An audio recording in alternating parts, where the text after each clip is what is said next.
Okay, so next video here is we're going to do some software development. With that in mind, we want to plug in the board. Make sure you use this debug USB connector and not this one. You should be using this debug USB connector. I'm just going to plug it in. There we go. And you'll notice that the IDE has now shown up in here, that it's detected that we have this board in here.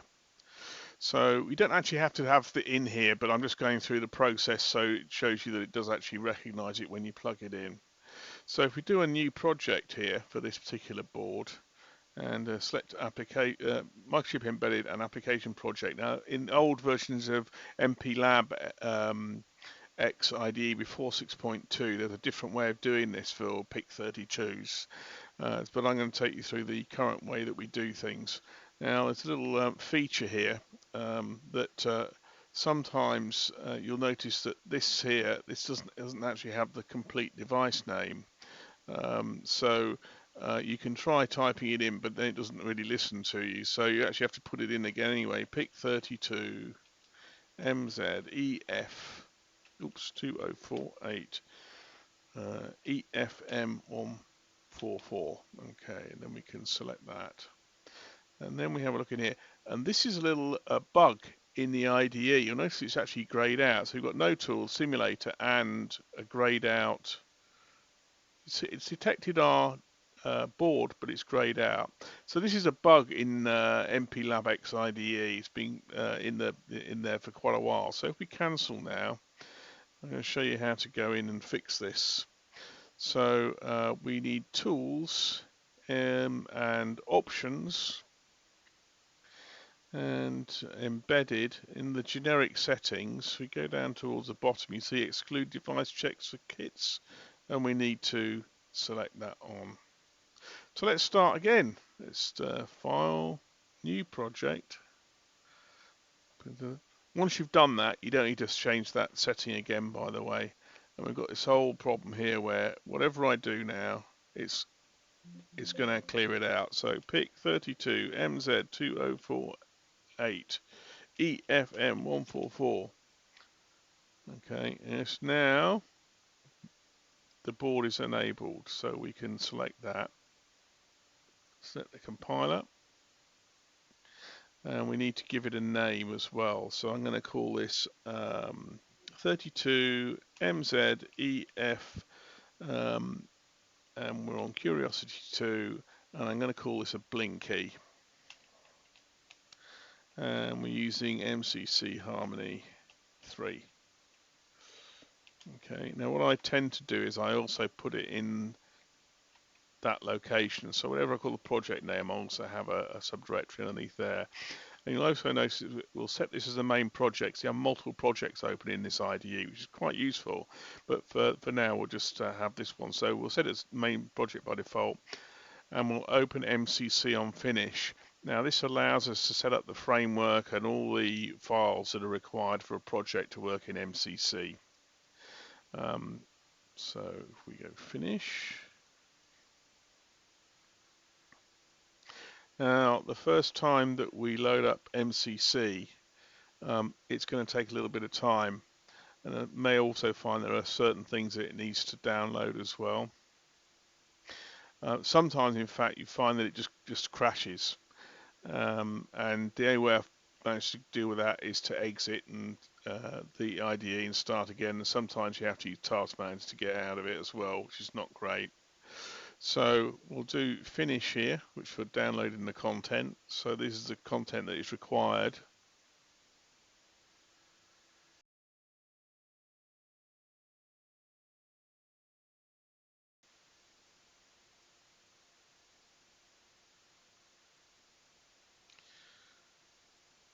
So you'll see here, it's also decided that it has to have some specific DFPs. Now, although these are device family packs. Now, when I went into in the first video, when I went in there and installed those device packs, they would install the latest device packs.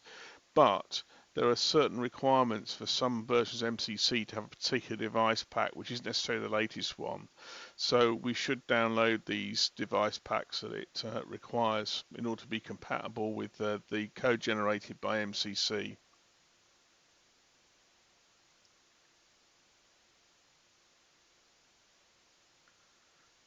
There it is.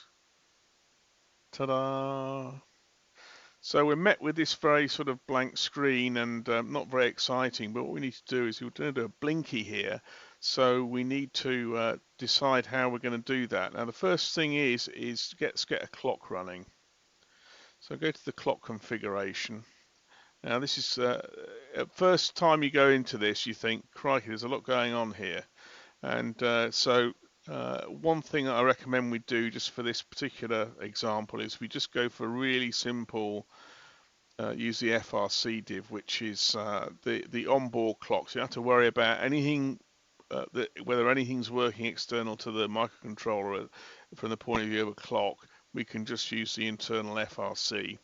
And this runs at 8 megahertz. So that's that. That's all we need to change on there. And the next thing we need to do is we've got a Blinky and we need to set up the pins so that we can actually see that the LED on the board. So you'll notice that on this board we've got an LED sitting here, and we want to light that LED. So first thing to do for that is to say, well, what that LED, we don't know what pin that's on. So you're going to need to download some data sheets. Now the data sheets I recommend that you download, let's go to microchip again. We need the, if we go to the PIC32MZ 2048 EFM144, I've typed that in right. Oh, I'll put MX, should be MZ. There we go. There we go. So I recommend that you if we go down to the documentation on here, you download the main data sheet and save it. We download the errata, because you never know when you might need that. And the other thing that we need to download is the board that we have installed. We want to download the board's information. So we'll download the primary user guide. There we go. And we'll save that away. Okay, so we've got all that saved away. And let's open this up in a... So we've got the development board. So we're trying to try and find out, if you remember when we looked at this, it was called LED1. So when we look in the development guide, we'll do a search in here.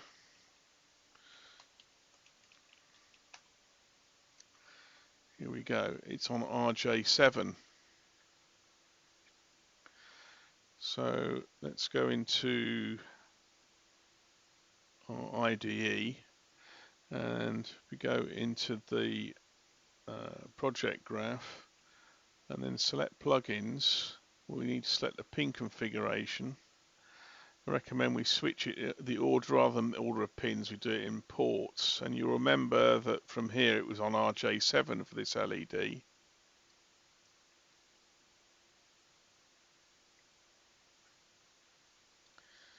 Okay, we set it as a GPIO and it wants to be an output.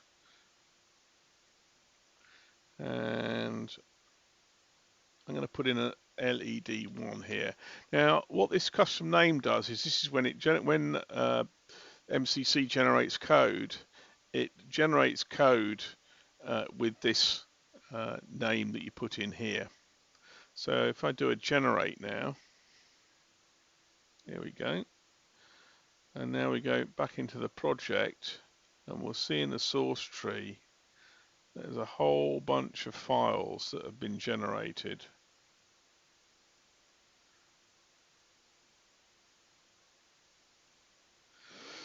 So let's have a look at main.c. So in main, we've got normal sort of header files, and this is our main function, and it does an initialization, and then there's a super loop. As I'm sure if you've used any sort of development in embedded systems, the super loop is kind of quite fundamental for that. So what we're going to do is we want to make this LED blink. So how are we going to do that? Well, again, in MCC Harmony terms, what we could do is we could turn the LED on, delay, turn the LED off, delay, and then go around in a loop. And that's how you quite often you do it in traditional sort of non-framework bare metal days, where you have a very sort of simplistic way of looking at it. But they've kind of made it deliberately difficult for you to be able to do a delay. So in software, because the way that this is supposed to work is that potentially you could have many tasks running in this loop here. So what we're going to have to do is we're going to have to be a little bit clever, and we're going to set up a timer. So with that in mind, we'll go back to our project graph, and we're going to set up a timer. So let's go into here, and we'll see that I'm going to expand this a little bit. In the libraries, device resources, peripherals, and we're going to find a timer. I'm not going to use tile 1, I'm just going to use one of the other timers. Tile 1 has some specific resource differences, so we'll just use timer 2. So we've now see that we've got timer 2 in here, and I'm going to stretch this around a bit. And you'll see that the timer clock frequency is 4000. Now, if we go back to the clock diagram, where's that 4000 come from? Well, we had 8000 here, which is our system clock. Now, our system clock also supplies the PB clocks, or the peripheral clocks. Now, I think the GPIO is on PB clock 4, yes, ports. Sorry, timer clock is on, sorry, PB clock 3. And you'll see by default it's set to divide by 2, so the PB clock is 4000 Hertz, and that's the timer clock frequency that's put in here. If we decided to divide it by, divide it by 1 instead, you'll see it sets to 8000. But let's leave it as default as 2. So that's the timer clock frequency. That's a reference clock used for the timer. So if we now go back to this project graph, and it's in milliseconds, so I want to set the time to 1/4 of a second, so that's 250 milliseconds. Now there's a problem here, and that's that this is not going to be able to work. It's only a 16-bit timer, and we're running at 4 megahertz. So what we really need to do is to set this up to a 1-256. And you can see in here, this is a period register here, is what actually gets set into the timer's hardware period register. If we set this to the original 1-to-1, you see that it's 65536, and the actual time that you'll get is only 16 milliseconds. So let's set it to 1-256, time of 250 milliseconds, and a register which is well within 16 bits. So that's how that works.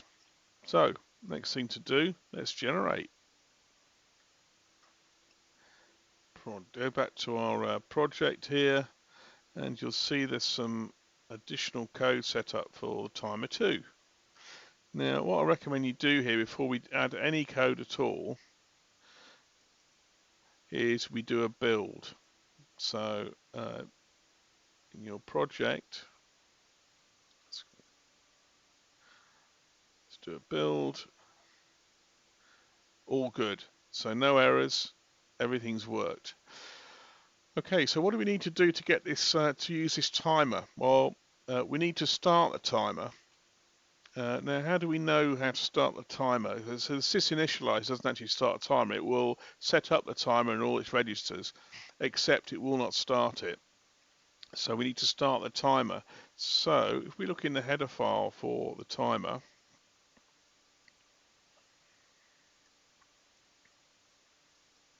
oops. You'll see we've got some function prototypes here. So timer 2 start is what we'll do. Well, that's great, but we're not flashing the LED anywhere. So there's another thing we need to do is we need to give it a function to call when every time the timer is completed. So to do that, we need to register this function. So you'll notice again in here, in this timer 2 header file, there's this thing called a timer 2 callback register, which we've got a function prototype for here. Go back to main. So we'll need to call that. So if I grab this,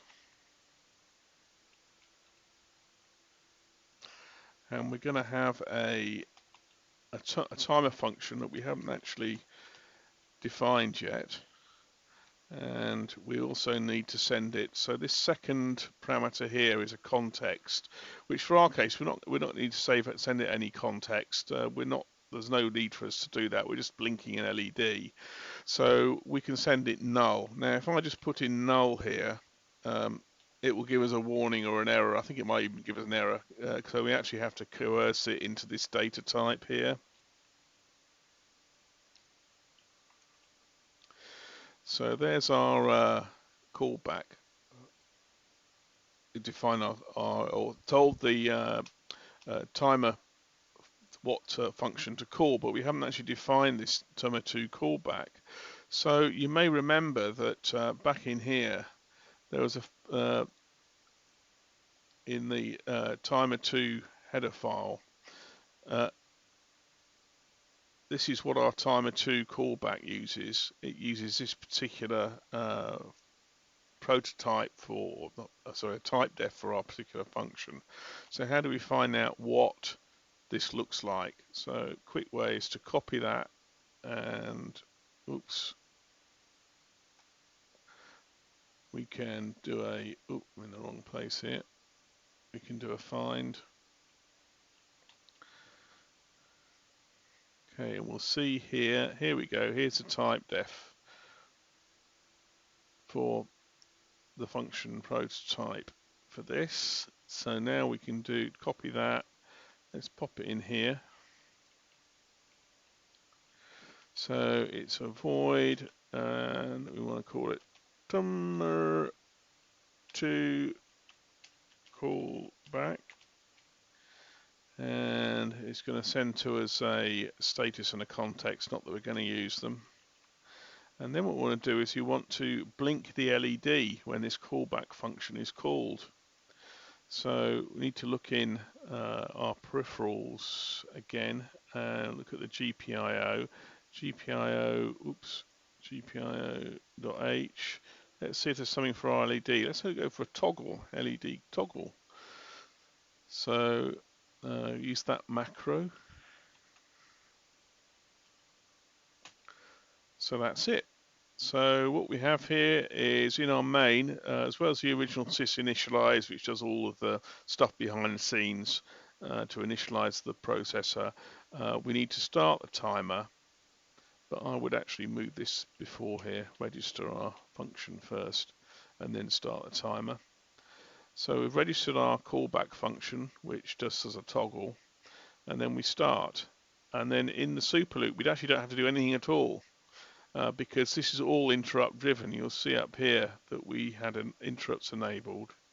So hopefully what we'll get here is when I build it, let's make sure we can build this and do a clean build here, make sure there are no errors. Okay, so let's see, let's actually send this off. So there's this button here which you can press. Actually, I'm going to show you where this button is. This button here is the build and program button. So let's do that.